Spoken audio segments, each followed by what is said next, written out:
everybody, this is SoCalQuest on BluefirePoker.com. I'm creating a video series dealing with how to beat the micro-stakes games. That is, games ranging from 10 no limit all the way up to 50 no limit. Each video in this series will stand on its own, so you're not going to need to have watched a previous video of mine in order to understand the topics that I am going over in the current video. Today's topic will be bankroll management. Throughout this video, I will be playing two tables of six-handed 10 no limit on full tilt poker. However, the emphasis of this video will not be on strategy and primarily on bankroll management. If an interesting hand does arise, I'll go ahead and pause the video and talk about it. So back to the matter at hand, let me get into bankroll management. I'm assuming that the players watching this video are, they want to get serious about poker. They're trying to learn strategies, get better to win at the game. And part of winning at poker is bankroll management. You're going to need to not just sit down in a game with, let's say you're playing 10 no limit with $30 because the variance is going to be high. Eventually you're just going to lose it all. I mean, that happened to me when I first started playing. I'm sure it happened to most players. They just plop down $50 online, jump into a game they're underrolled for, and eventually the variance gets them, no matter how good they are. You can't withstand variance and win forever, so eventually you're just going to lose and have to redeposit again. And if you never learn bankroll management, it's just going to be a reoccurring cycle. You're going to put money in, you might win a little bit, you might lose it all at first, however variance will eventually get you. So, I mean, I did that for a while, and I eventually, sought out some poker books, how to handle it, and a lot of what I read was like the 20 buy-in rule. It's any game you're playing, have at least 20 buy-ins. Anytime you lose 10 buy-ins, you'll move down to the level below and have 20 buy-ins for that game. And I thought, wow, that's like a great strategy. I've been playing with 2 buy-ins, 3 buy-ins for the games I've been playing, so I'll be like really, really have a lot of money and it really won't get to me. So I did that, put down a couple $100s on poker sites and would occasionally run them up to a few $1,000s after a couple months, and I followed the 20 buy-in rule. So I mean, I would get up to 100 no limit or 200 no limit with $2,000 for 100 NL and $4,000 for 200 NL. And it took me, a couple months to get that much money to play in those games. So once I got there, the first time I got to 100 NL with $2,000 and lost 5 buy-ins. It was, emotionally devastating for me. It was a lot of money. $500. I lost 25% of my bankroll, and it was pretty much over. I was just like on tilt. I was like, oh man, I can't believe I lost that much in one night. It took me, weeks to earn that amount. So the rest of the money really just, just threw it away. I didn't play as well. Played to win it back. Sometimes moved up another level to increase variance to try to get my money back, and it was just a really bad thing that I found out about myself, is that I couldn't deal with losing a large percentage of my bankroll at one time. And it happened this past December even. I had worked my way up to about $10,000 and was playing 1-2 and some 2-4, and after a bad night, I think I lost maybe $1,000 or $1,500, and I was kind of annoyed, and of course I moved up, tried to win it back. You hear a lot of degenerate stories like that on message boards, maybe your friends or various stories, but it's just hard to control what variance will do to you. I'm going to pause this and talk about this hand in a little bit, but it's hard to control how you react. It's just like, the first time you lose that amount of money, and if that amount of money means a lot to you, then of course, it's a natural reaction to get irritated and be put in a bad mood and try to want to win it back. So, I mean, I jumped into I think a 25-50 game, which I was definitely underrolled for. Again, playing with like 1.5 buy-ins, and I lost it all in one night. So, I mean, that taught me something. I was pretty much like a wreck for I'd say a week. I lost $10,000, all the money I had, and I said I'm either gonna learn how to win. Well, I was already winning, but I was gonna learn how to deal with um, losing, or I was gonna quit. I mean, I had no other choice. Still going to school at the time, so I was able to get $100. I put it on PokerStars at the beginning of January, and even though that's only 10 buy-ins for 10 no limit, let me get to this hand and then I'll continue talking. So when the cutoff opens to 3 big blinds here on the left, Aga 69 XXX, his range is going to be pretty wide, and my hand is going to be pretty vulnerable on most flops. So I'd rather 3-bet here with smaller pairs from pocket 2s up to pocket 7s usually, maybe pocket 8s, and 3-bet, taking it down a majority of the time pre-flop when he's raising here with a lot of air, like if he's raising king 10 or like a hand like 5-7, who knows. A lot of players raise pretty wide from the cutoff, so, and he's going to be folding a lot of those hands, so it makes things easier for me if I 3-bet, and when he calls I can put him on a tighter hand range and allow me to read his range a little bit more accurately. I won't be put into a guessing game when an overflops, like an ace or a king, or if 2 overflops, I check, he bets, I don't ever feel comfortable just calling there. I don't feel comfortable folding, so in order to make my life easier, I go ahead and just 3-bet these type hands, and I have the initiative. If he doesn't fold before the flop, he'll usually fold on the flop if he misses, so I elect to do that in this hand.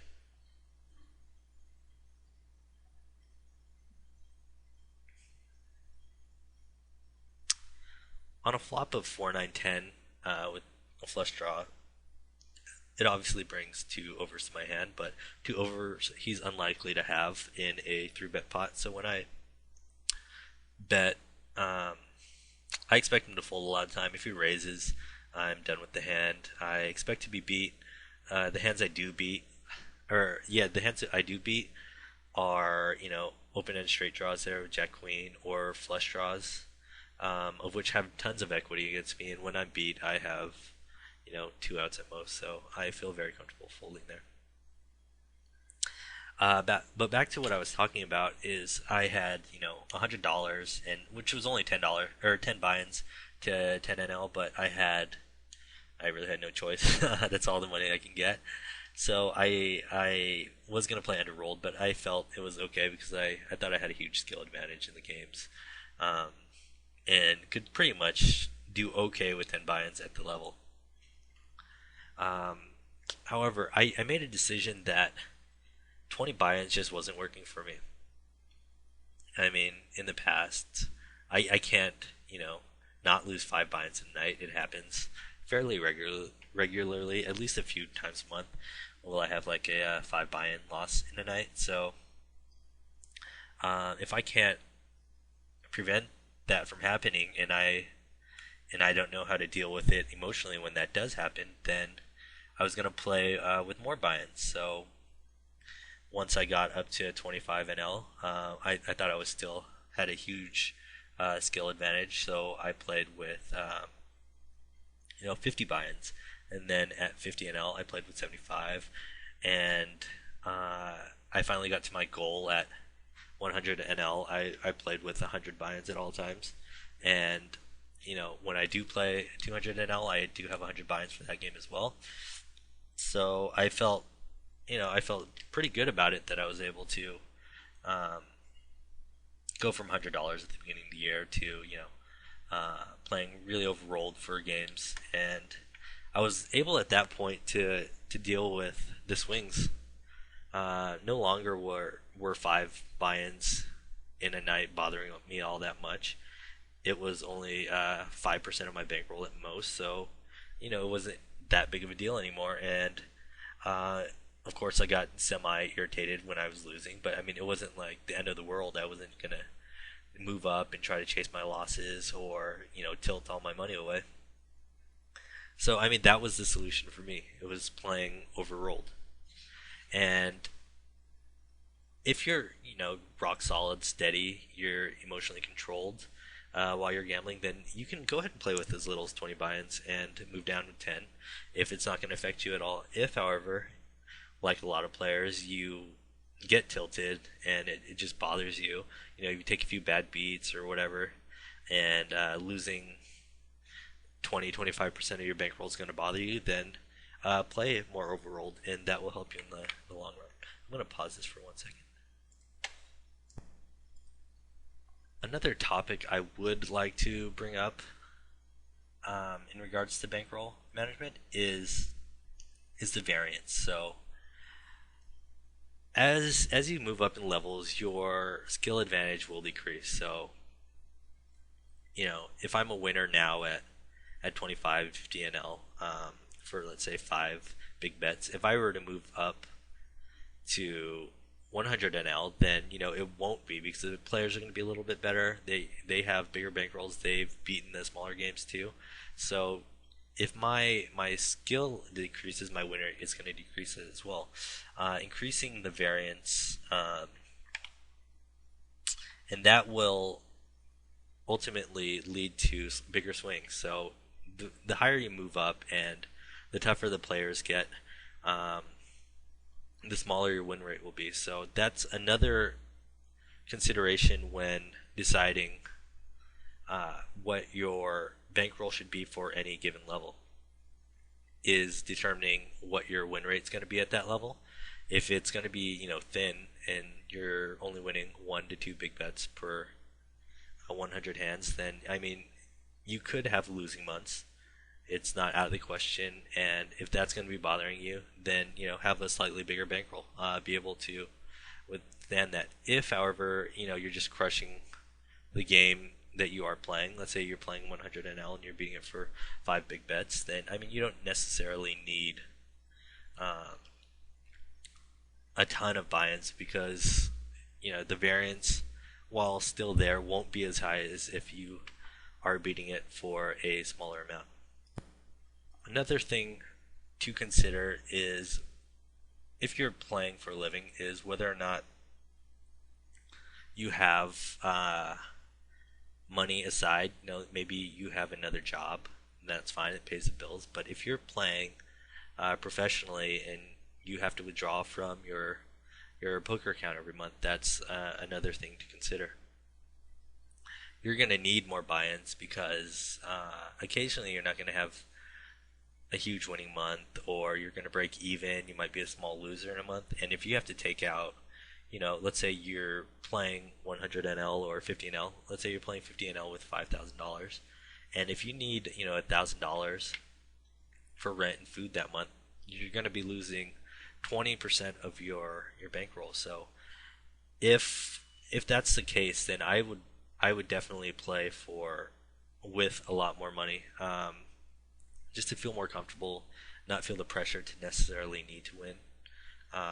Also, another thing I like to do is withdraw enough. I play pretty deep, so right now I'm playing with 160 buy-ins, and I would withdraw every month for rent and food and general living.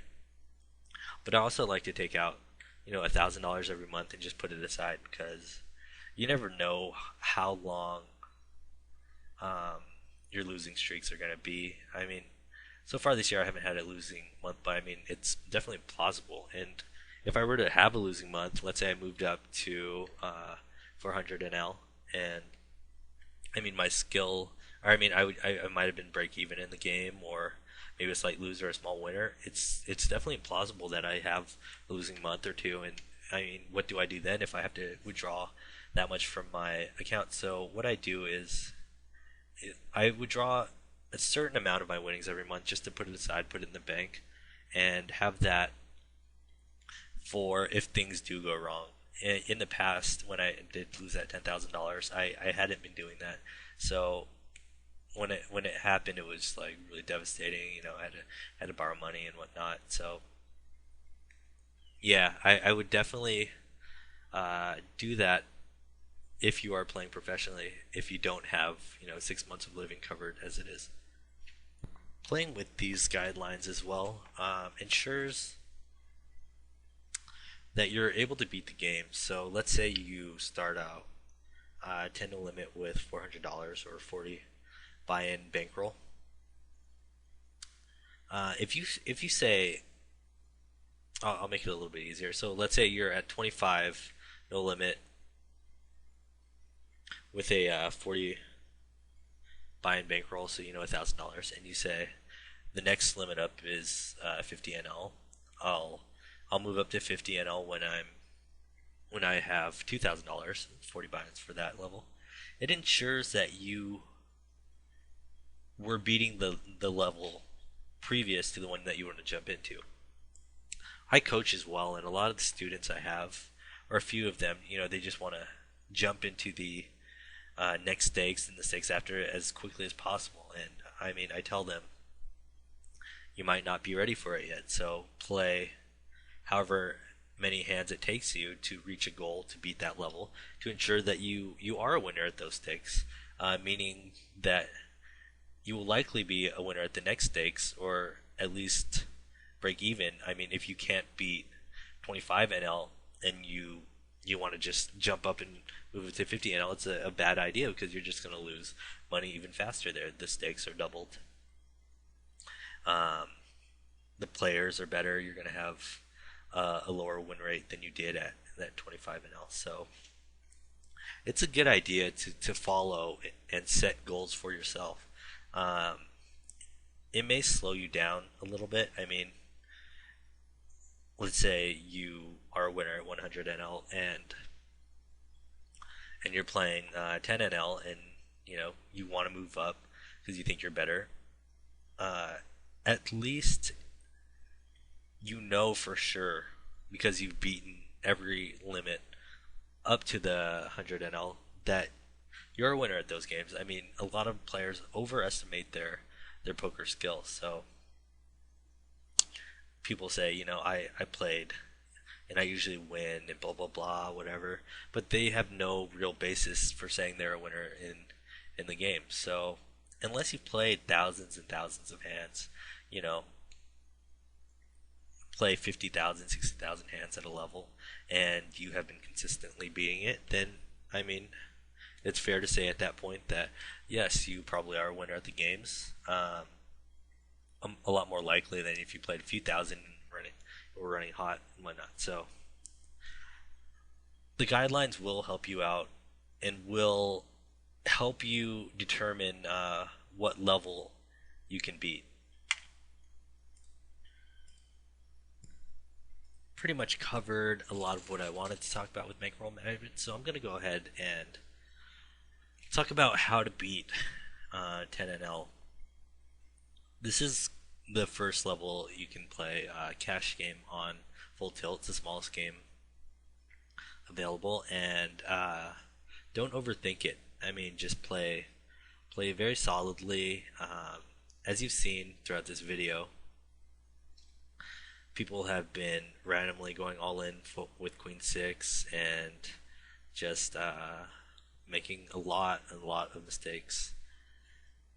So I mean, you don't need to play this sophisticated game where you're going to be bluffing people and complicated, triple barrel bluffs and making these hero calls to win in these games. You just need to play tight, strong hands, play them aggressively, make top pair, two pair type hands, and try to get the money in, because people are going to be putting the money in really light at 10 no limit, and a lot of people don't have much of an idea of what they're doing or why they're doing it at these stakes. So just play strong cards, don't overthink it. Don't try to make big folds here at these levels. I mean, occasionally when you play higher and you know people are capable of not getting it in with second pair and bottom pair, then you can sometimes fold your ace king on a king high flop, stuff like that. When you're probably not going to be ahead against some players when you get the money in. But I mean, most players at these stakes, from what I've seen, I've done a little data mining, is top pair is basically the nuts here. Here I have ace queen, and this player limped in from under the gun with only 16 big blinds, Natasha in 1985, and I'm pretty sure I'm ahead of her entire limping range. I'm pretty sure she'd be raising any aces, kings, queens, ace king type hands. So rather than just calling or making a small raise, I pretty much just gonna shove and take down the pot when she folds, and pretty much always get it in with the best hand when I shove. So I think that was the best play there. With 5-5, I'm making a small raise, and I probably should have limped behind, because 5-5 is not going to play very well with 30 big blinds effective stacks. So I mean, when he leads there, I'm not going to hit a 5 very often, and most flops aren't going to be good, so I can never continuation bet and hope he folds, and I can never call whenever he bets and I don't hit a 5. So that's the reason for that. So here, Italy winner, limp called. There's $1 in the pot. He overbets the pot by 5 times, and like I said, don't find any big folds. People are going to be doing stuff like that a lot. So your win rate will be very high at 10 no limit, and probably 25 no limit as well if you game select a little bit. You will rarely run into a tough player at 10 NL. They're usually here I make a top 2 pair after I isolated pre-flop, and I'm pretty much just going to bet near the pot the entire way, try to get the money in. Never folding. If he has king jack or ace queen, then so be it, but I think he's going to call down with a lot weaker aces, sometimes a 10, flush draws. If he hit a queen, he'll probably be calling down with that as well. So I'm just going to bet near pot on every street, try to get the money in. But like I said, your win rate would be very high at 10 NL, and I was doing a lot of data mining, and very rarely is there any solid players here that might give you some trouble. A lot of the players are very tight, kind of nitty, and just limp in occasionally, raise only aces, kings, queens, ace, king, jacks. Or there are people that like to limp and see a lot of flops and put a lot of money in with anytime they hit a piece of the board, or just fold when they miss. And then there are the players that just randomly go all in pre-flop, just shove 100 big blinds in, or 50 big blinds, or whatever they buy in for. Or if someone limps, they just shove. Or as you saw with Queen 6 over here, when we had kings, they just limp call and then shove on a 10-10 board, which doesn't make any sense.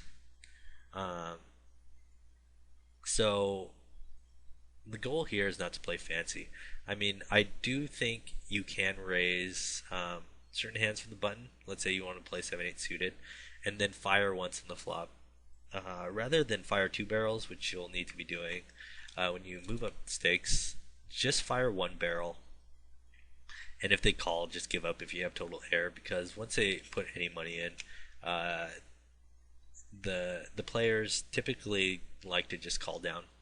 So that's the same reason when I do make top pair, I just bet all 3 streets, because they're putting money in really light, never folding. And that's pretty much a basic strategy. I know on Bluefire Poker there's a video on pre-flop hands, and I mean, just follow that. It's a very solid video, very solid guide to how to play pre-flop. When you make strong hands, put money in. When you don't, just give up. Don't try to bluff at the pot. And you will if following a very solid, tight game at these stakes, you'll be able to move up to 25 no limit very, very quickly. Let me pause this. So here I have 8-10 suited on the right table, and the players aren't that short. I know River Ace has 52 big blinds, and Trump is playing. We're playing fairly deep with him, almost 140 big blinds. So with 8-10 suited, it's not that strong of a hand, but we have the positional advantage the rest of the way. So when I raise before the flop and I get called, I'll be able to fire one time on the flop. I'll be betting most boards because I expect a lot of players here when they miss completely to just fold. I don't expect them to be check raise bluffing you ever or anything like that. So and if they do call, I'll give them credit for a piece of the board or a pocket pair of their own, and I'll just give up. Normally, I will not be advocating that, as you guys will see in my later videos. I will double barrel, sometimes triple barrel, based on board texture, player types, but I'm not ready to give people credit for being able to fold hands where they did hit the board at these stakes. So I will just be playing one barrel and giving up when I do have air. Yeah, so I will be betting here with my gut shot and folding when he leads. I'm not going to try to raise him or call and float him. When he bets, I'll pretty much just give him credit for a hand there. Again, same with 5-7 suited. I'll open it from the button and fire once on that board. I don't expect him to hit a 10-10-2 board very often. He doesn't have many 2s in his range. There are already 2 10s on the board, so he has a lot less combinations of hands with the 10 in them. So I will go ahead and just fire that once and expect to take it down. If I don't, then I'll just give up the hand.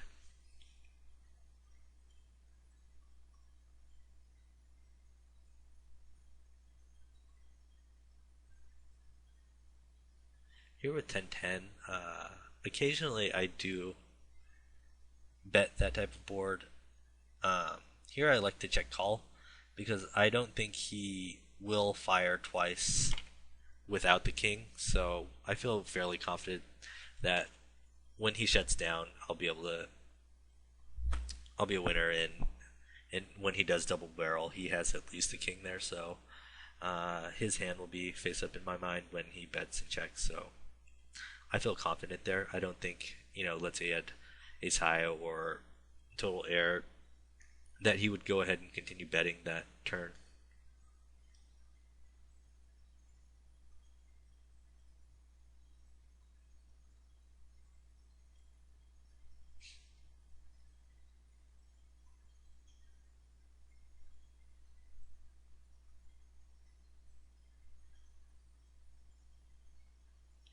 I like to just call here with ace jack. I don't think I can re-raise.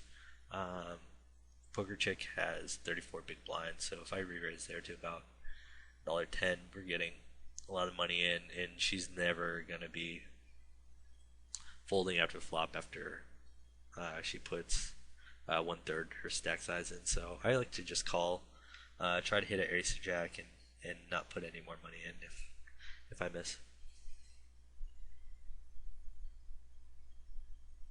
Here I bet 5-6 on a 7-8 jack board. I have an open-ended straight draw. I have the pre-flop initiative. I had raised before the flop, so I mean he'll give me more credit for a stronger hand when I bet before the flop and bet again on pre-flop and then bet again on the flop. On the 10, again, like I said, I'm not going to try to get fancy here and try to represent a straight. I don't think he's going to fold pairs very often, so I'm not going to be bluffing. Also, if we look into what he's calling with on the flop, that called pre-flop as well, 2 raises. When he calls on the flop, I expect him to have at least a gut shot, pair and a gut shot, and I expect him to fold any hand that is only one pair before the flop, so I don't think he's going to be calling here with Jack 3, like 7-4 and 8-5 and those type hands. So I don't expect him to ever have one pair for the most part. When the 10 completes on the turn, I mean, it gives him a lot of two pair hands. I do expect him to call with Jack 10 or straights, 10-9, Jack 9, 7-8, 8-9. So yeah, I give him credit here, especially if he bets for at least two pair on this board. So yeah, I thought about betting, but I mean, I'm pretty much never betting there.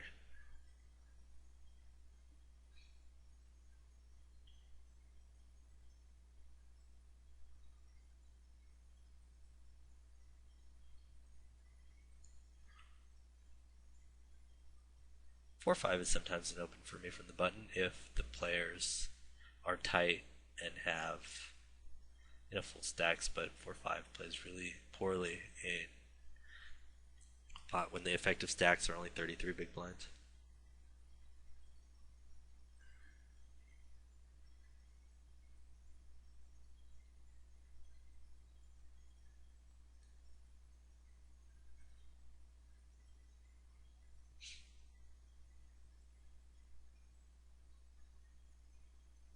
Here I have ace-8 suited. If it folds around to me, I'll definitely be opening that. Against an under the gun range, or raise, which is a lot stronger than if he had raised from, let's say, the cutoff directly to the right of me. Because he has several players to act behind him. And a player should, I mean, if they are positionally aware at all, be playing a lot fewer hands, almost just their premium hands in any pair for the most part from under the gun. So against that range, ace-8 suited is doing pretty poorly. When I do call there, he's going to have bigger aces a lot. Big pairs that have me in trouble. So it's a lot better to just fold that hand when you do hit. You're going to win a small pot and be forced to put lots of money in when you guys both connect and you connect weaker. So that pretty much wraps up the video here. I'll play out the last few hands. I really just wanted to get into here. Just watch Shump. He's been getting crazy, just going all in randomly into 45-cent pots. He did it earlier pre-flop, so yeah, you're gonna see that a lot. They're gonna show up with random hands. So play premium hands. I call with premium hands against their random shoves, and you will be doing well. So I did cover what I wanted to about bankroll management and a little bit into how to beat the 10 to limit games. It's not like a very sophisticated style or anything, but it will be very effective. If you have any questions or comments, you can feel free to email me at SoCalQuest at bluefirepoker.com. So feel free to do that. This is SoCalQuest signing off. Good luck at the table, guys.